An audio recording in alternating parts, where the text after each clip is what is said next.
Welcome into episode number 10 of the Boys Collective. I'm going to dub it What a Rush, because Cooper Rush and the Dallas Cowboys walk into US Bank Stadium and walk out with a 20-16 win. My name is Kevin Gray, alongside Super Bowl winning scout and 1/4 of the G-Bag Nation, Bryan Broaddus. You make sure you subscribe to 105 Through the Fan here on YouTube, and you can find the Boys Collective on 105throughthefan.com and all of our social media platforms. Bryan, good morning on this Victory Monday for the Dallas Cowboys, an improbable Victory Monday for the Dallas Cowboys. Yeah, it really, if you kind of look at the situation, and we talked about it leading up into the game with Dak Prescott and, and what potentially that could entail. And, this one really was about as well as Cooper Rush played, it really is about everybody that had a white jersey on yesterday and everybody that had a play card in his hand calling plays. This was one of those games where it was going to take every single guy that dressed to win that football game. And you look at what they were able to do offensively, you look at what they were able to do defensively, and the way they were able to shut down the Vikings. This team, it had all of its weapons, with the exception of its quarterback. And usually when you don't play with your quarterback, except on Halloween in the NFL, it seems like you could throw your backup quarterback out there and find a way to win a game. But yeah, this was really one of those complete team efforts. And it was going to take every single guy on that field and every single coach that was involved in that football game to pull that one off. Cooper Rush goes 24 of 40 for 325 yards, 2 touchdowns, including the game winner to Amari Cooper. Cooper Rush said, "Hey, Mike White, you're not going to outdo me for former backup quarterbacks in winning football games on Sunday." Cooper Rush got a lot of help from a lot of different guys. Both CeeDee Lamb and Amari Cooper go for over 100 yards. Cedric Wilson had a big 73-yard touchdown reception. Cedric Wilson was even throwing the ball well. He completed a 35-yard pass to CeeDee Lamb. As we go into our Cowboys-Vikings recap, a win for a Cowboys team now. They're 6th in a row, and we'll start with 2 things. Number one, obviously coming into this game, whether or not Dak Prescott would play the game, he was declared inactive shortly before the game started. Cooper Rush steps in, but also Terrence Steele remaining at the right tackle spot. And look, Kellen Moore continues to be as creative as they come in the National Football League. He had my guys, Leo Collins and Connor McGovern, lining up in wishbone, formation. We're taking all the way back to the yesteryears of football here. Kellen Moore doing some creative things to help out Cooper Rush in this offense. For you, Bryan, we'll start with the Dak Prescott situation first. Declared inactive prior to the game. Cooper Rush steps in. What was your sense going into Sunday night about how the Cowboys were handling this relative to when they made the decision and what things looked like with Cooper Rush going ahead to get the start? Yeah, I kind of felt like that once that Dak Prescott spoke to the media, I believe on Thursday, then I started to kind of feel like, I know my guys, Gavin Dawson, Jeff Kavanaugh, Lucius Alexander, our show, we were talking about it, and we went around the room and like, how do you feel? And I'm like, I don't feel like he's going to play. He was talking about, Britt Brown, maybe the conversation they were going to have, at the, if Britt in fact sat him down and said, no, you're not going this week. And yeah, he would be mad, but, hey, I would, I'd give him a hug, that kind of thing. And, and then we started to hear whispers that he had not taken any snaps throughout the practice. And, the one experience I had working at DallasCowboys.com is, when I was able to see a practice or two, and then I noticed that a player wasn't taking snaps offensively or defensively for that week.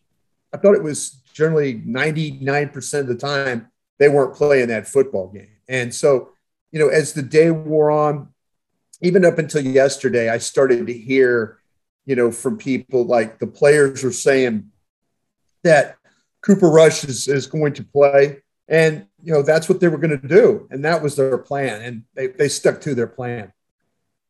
It's going to be interesting to see how the Cowboys move forward from here, because now they have 2 home games, Denver, and then welcoming in the I lost my whole train of thought.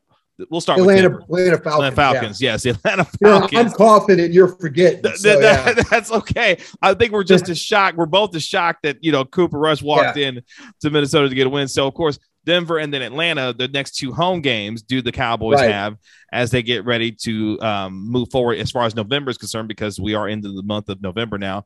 I think as things go on, and of course when the Cowboys get back to practice on Wednesday, seeing how Dak Prescott moves as far as his injury is concerned, I feel much better about the fact that he could potentially start on Sunday. What was interesting, though, during the NBC broadcast, Michelle Tafoya said, hey, this is kind of a 4-week kind of deal, in terms of the calf injury, which is kind of in line with what Michael Gallup has been dealing with in terms of his own calf injury. He's missed the last several weeks. So I'm interested to see how the Cowboys play this, knowing how they have gone about with the injury itself, how close theoretically he was to playing, and what that means for him for the next, several weeks here when it comes to him playing.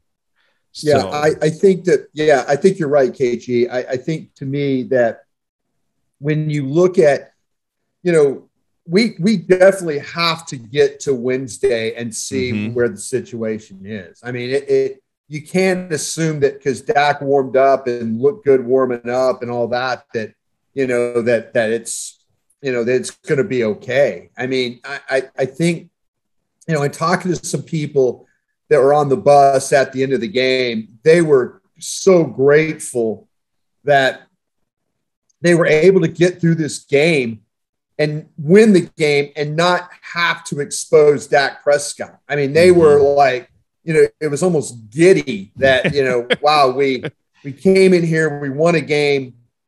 And I'm not going to say they stole the game, because they played well. I mean, other than missing really a field goal and some really, some questionable penalties, defensively, offensively, Dallas went out there and deserved to win that football game, and it wasn't like Cooper Rush, I mean, he going in the game, you would have said that Kirk Cousins is the better of the quarterbacks. And last night, he wasn't the better of the quarterbacks. Cooper Rush was the better of the 2 quarterbacks. And so, there's just – I just think that we have to kind of give this thing another process. I know people – and I think, honestly, KG, that people get really mad because – and this is going to sound crazy, but a fantasy football. I think people get mad at these players when they don't play because of their fantasy football team. Now, if you're any general manager, there's money on the line in terms of gambling. Well, and there's gambling, and and people get mad, and and I know there's some people out there that are like right now mad at me for saying that, but you're like, there were people on my timeline last night like, there's no way that they can win this game with Cooper Rush. What are they doing? Why are they giving it away? And then as the game's going on and the defense is playing well, they're like, man, we should have played Dak Prescott. We're just going to give this game away. People get mad, and they really, really do. And, it's not our call. It's not our fantasy football team. It's not, let's give them a little credit. I've been on them about the head coach. I've been on them about the offensive line coach. There's a lot of things you could point to, but they're standing right now at the craps table with the dice in hand, and they're rolling, and every time they're rolling what they need to roll. And, it's whether it's, and the question now is, will Lyle Collins ever get his job back? These are like, they told us that Terrence Steele is ready to play, and he comes in early, he stays late, he works hard, he wants to be coached. You're in a 6-game heater now, and they're doing things that are like that. You and I were like, no, you've got to play Martin at tackle. No, you've got to play Collins at tackle. No, what are you doing with Ty and Sicky over there? There's a lot of things that we throw our hands up and get mad about that they're kind of just like, no, this is the decision we've made. This is how we're going to do it. and this is how we're going to go forward. And you know what? I applaud them for doing that, because I've sat in that chair where I've heard the media, and trust me, there's times where sitting in that front office where I go, the media's right about this. They're right. But in this case, we're not right. They know what their situation is with Dak Prescott. They know what their situation is with Terrence Steele. They know what their situation is with Tyron Sickey. They know what their situation is at left defensive end or at cornerback or at safety. I've got to start giving these guys some credit for, the things that they're, for the path that they've taken so far this year, because, it's got them to a record of 6-1, and the one team that everybody has to look at right now and say, whoa, they just went up to Minnesota against a good Viking team. That's not a bad Viking team. Mm-hmm. They went up there and got a victory with a backup quarterback. That just shows you how deep this team really, really is. And I think you have to give them credit for the depth and the way they're being coached. And to that point, I'll say two things. One, I'll be the first to admit, completely wrong on Cooper Rush. When this team doesn't normally have Dak Prescott playing quarterback, this team doesn't win football games.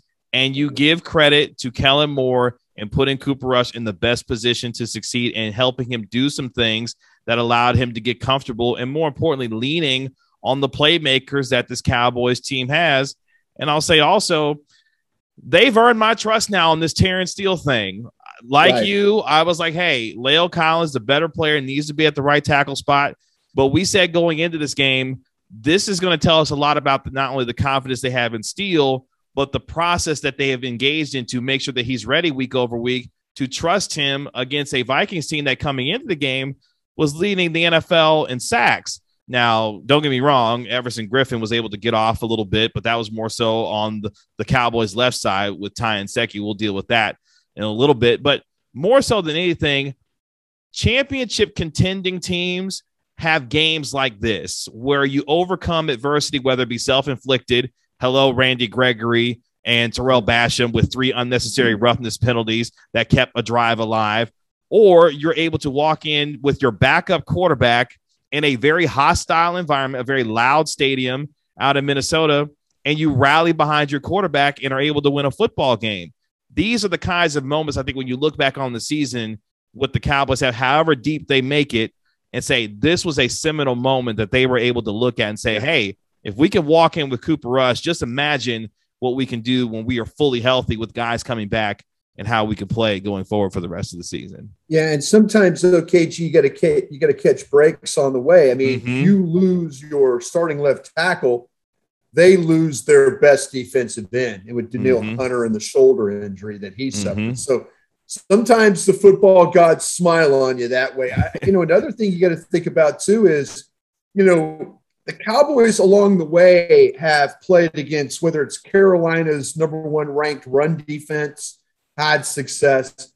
How about Minnesota's 2nd ranked third down defense at 29%? You hit them at a 50% clip.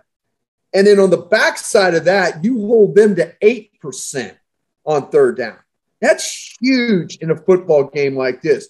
You would have thought that the team that would have been held to 8% would have been the Cowboys, with Cooper Rush playing quarterback, not with Kirk Cousins playing quarterback. So, they've set this team up, and we still have a ways to go, but at least they've set this team up where now, that is, like you said, a huge shot in the arm that, listen, we could go into a hostile environment, like you said, and come out of there with a victory with our backup quarterback. That's a huge, huge confidence and momentum builder, especially coming out of the bye. And let's be honest too, the calendar switches today where it's November 1st, right? These games are going to come fast and furious. This month is going to fly by when it comes to playing games. You've got the Cowboys play 4 games in 18 days. There you go. That you're going to look up and it's like, oh my gosh, it's Thanksgiving. And this team could very well be in a situation where they're they've lost a game or two. I mean, there's some tough games still left for sure. That back-to-back with Kansas City and Vegas within like the 4 or 5 days, that's not going to be an easy one for the Cowboys to have to deal with. If you think about maybe there's going to be a stumble along the way, maybe that might be the one. But I think overall it's really kind of hard right now to bet against these guys, especially the way that they're playing with their roster that they're going out there with every day. Speaking of that roster, that kind of gets us to the stars of the game because there were several in this game. And I'll start on the defensive end.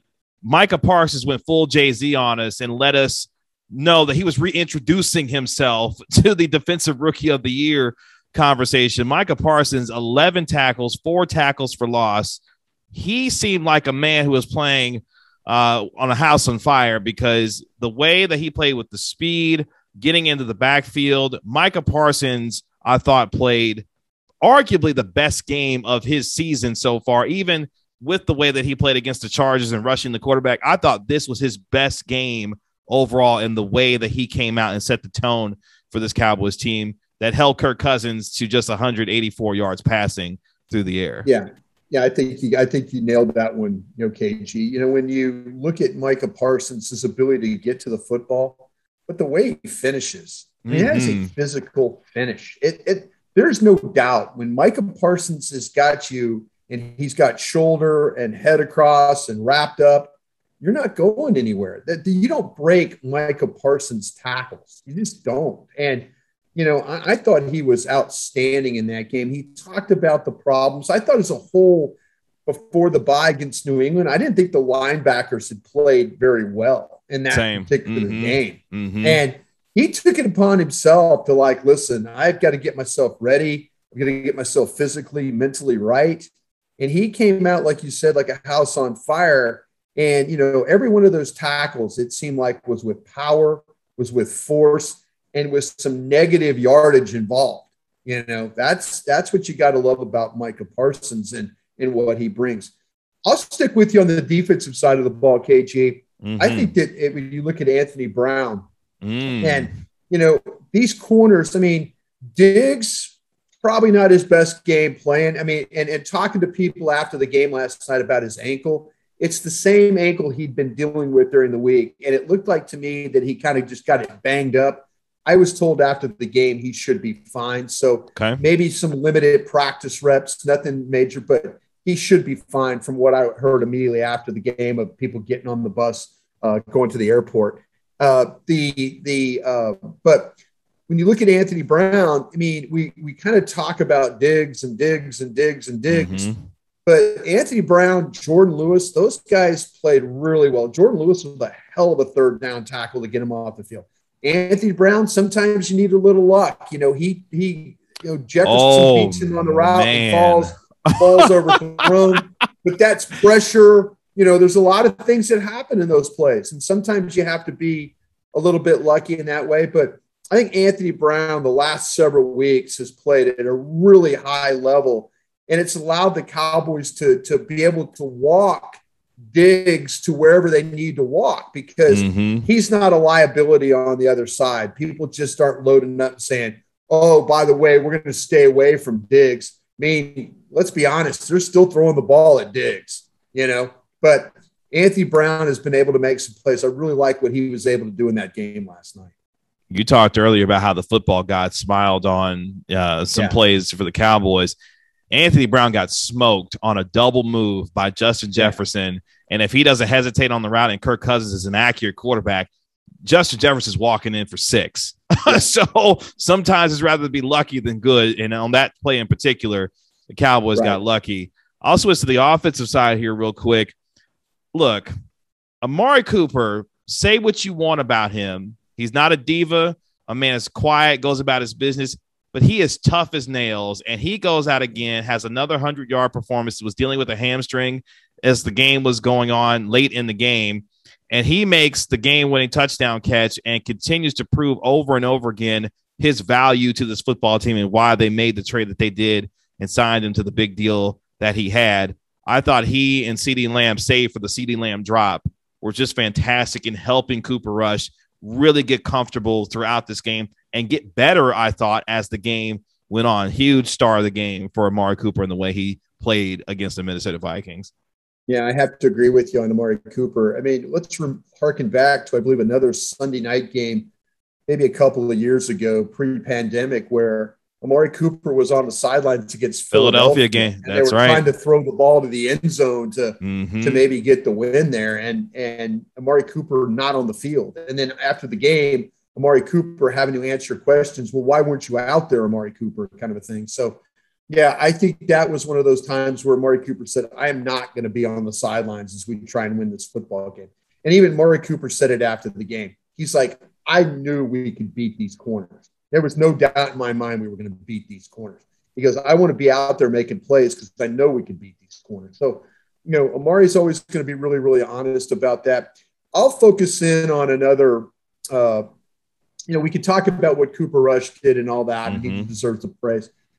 I'm going to give a tip of the cap to Cedric Wilson in this football game. And in a way, I don't think Cedric Wilson gets nearly enough credit for what type of football player he is, whether it's, his stuff, offensive snaps, special teams. When you dress Cedric Wilson, as Bill Parcells would say, you're going to get a lot of snaps from him, whether offensively, special teams, you're going to get snaps from him.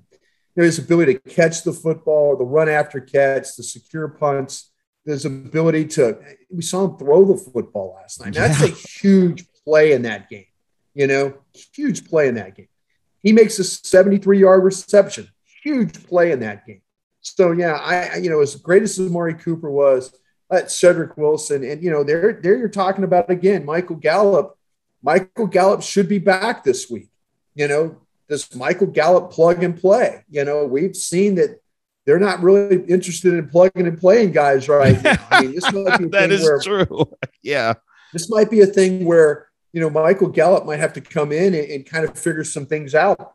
Even though that, if you talk to scouts, they'll say, oh, no, I'll take Gallup. But please don't sleep on Cedric Wilson because he's helped you the last couple of weeks.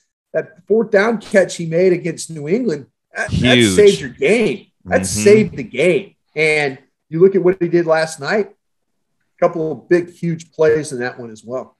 All Cedric Wilson does is continue to make plays. And that's all you can ask for a guy who continues to stay ready. So that moves us into the Broaddus files, news and notes from the game itself as we look forward to the week.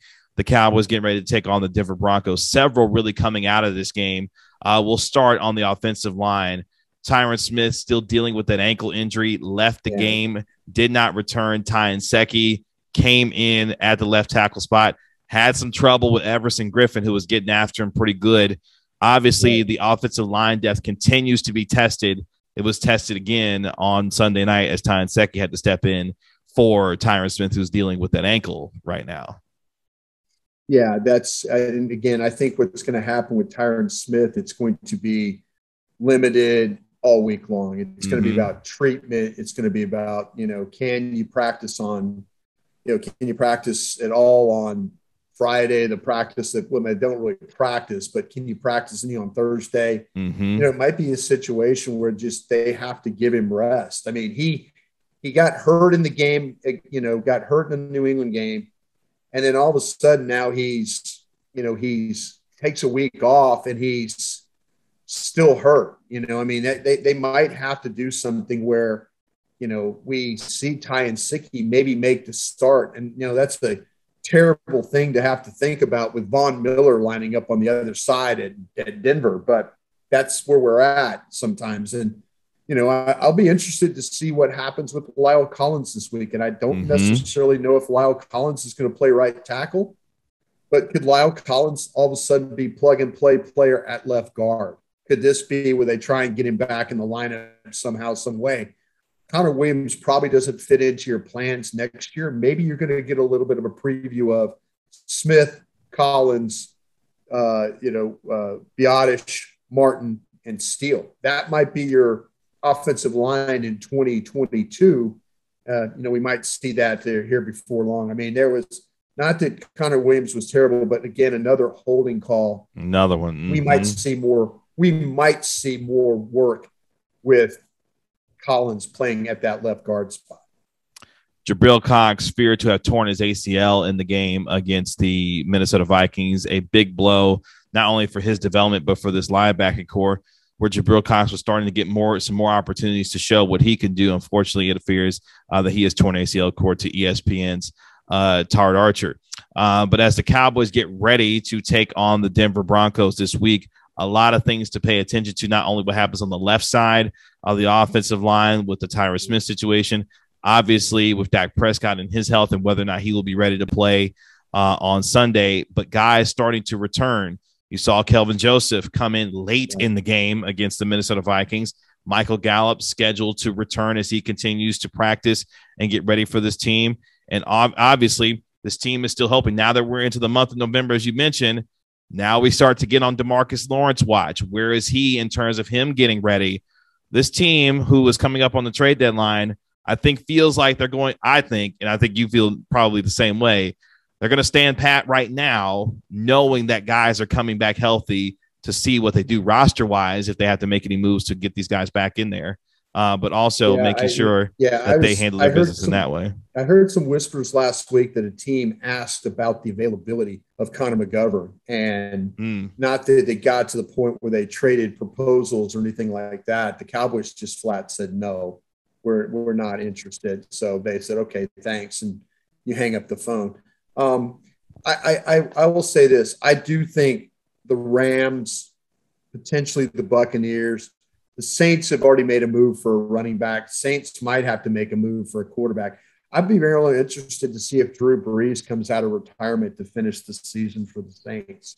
If in fact Teddy Bridgewater's knees kind of that bad, it wouldn't be past me or past Sean Payton to at least reach out to Drew Brees to see if in fact that's what he maybe wants to do. But these teams, the Rams, Arizona, I could see them making moves. I really could. I mean, I could see the Arizona, now that they've lost Watt, do they go get Ingram from Pittsburgh? Pittsburgh won a big game. Do they want to part from a player, but you never know. I mean, somebody might offer. I just think the two teams that probably won't make a move would be Green Bay and Dallas, of the teams that are like the best of the NFC conference.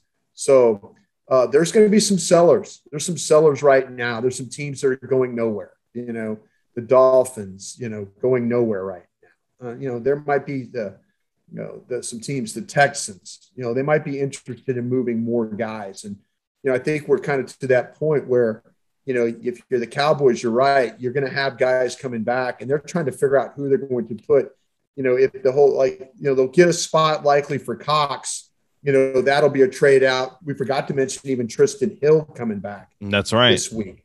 So there's a lot of moving parts for the Cowboys. Could they add one or two guys? It would be nice. Will they add one or two guys? I would say probably doubtful on that right now. Well, regardless, the Cowboys find themselves having won 6 straight football games. They go on the road, get a 2016 win over the Minnesota Vikings as they get ready to have a 2-game homestand that features the Denver Broncos and the Atlanta Falcons coming in. Hey, shout out to Cooper Rush.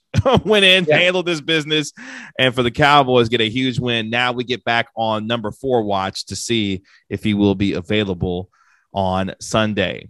For the Super Bowl winning scout, Bryan Broaddus, my name is Kevin Gray. You can find us on Twitter at Kevin Gray Sports, him at Bryan Broaddus, and, of course, 1/4 of the G-Bag Nation. We will be back on Wednesday, get you your news and notes as we get you ready for the Cowboys to take on the Denver Broncos, and we'll see if Dak Prescott is back on the field and how he is progressing. Bryan, thanks so much for the time. Looking forward to Wednesday, and we'll talk to you then. Sounds great, KG. Thank you. Appreciate it.